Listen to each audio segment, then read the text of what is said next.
Tezroq homilador bo'lishim kerak, menda tezroq ovulyatsiya bo'lib, tez homilador bo'lishim kerak deb har xil preparatlarni qabul qilmagan. Nima uchun bu gapni aytyapman? Bugun qabulimga yosh oila kelgan, turmush qurganlarga 4 oy bo'lgan ayollarda o'sha 40 kundan beri o'sha hayz ko'rmagani sabab qabulimga kelishdi.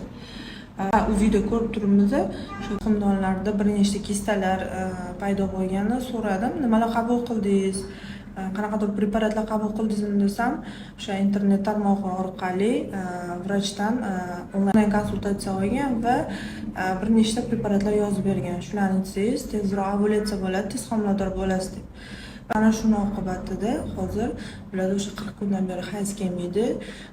Ikkinchisi, juda ham ko'p kistalar paydo bo'lgan. Aziz ayollar, sizlarga bitta iltimosim, hech qachon vrach bilan o'tirib gaplashmasdan, siz o'zingiz tekshiruvlardan o'tkazmasdan, onlayn konsultatsiya orqali yoki shunchaki internet tarmog'i orqali yozilgan retseptlar orqali hech qanaqa preparatlarni qabul qilmang. Chunki bular keyinchalik sizda yomon oqibatlarga olib kelishi mumkin. Ko'p ayollar yozishadi, tezroq homilador bo'lishim kerak, nima qilishim kerak, ovulyatsiya bo'lish uchun tabiiy nimalar qabul qilishim kerak deydi. Mana bugun shuni sizlarga tushuntiraman. Sizda tabiiy ovulyatsiya bo'lishi uchun birinchi o'rinda nimalar qilishingiz kerak? Birinchi o'rinda ko'proq tabiiy mahsulotlar qabul qiling. Ko'proq mevalar qabul qilishingiz kerak. Bulardan olma, banan, hozir yozaman-ku, yozda ko'proq tarvuz iste'mol qilish kerak. Ko'proq mevalar, o'zingiz yaxshi ko'rgan mevalarni qabul qiling. Ikkinchisi bu o'sha ovulyatsiyaga yordam beradigan qo'shimcha vitaminlar qabul qilishingiz kerak.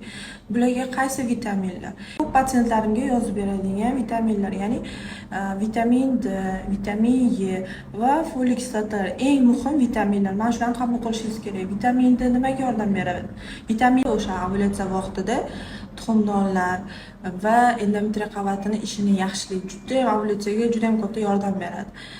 Ikkinchisi, asosiysi bu folik kislota. Bilasiz, folik kislota haqida juda ham ko'p gapirganman.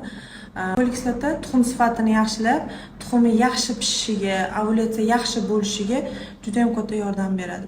Mana shu vitaminlarni uzoq vaqt qabul qilishingiz kerak, shunda tez homilador bo'lasiz.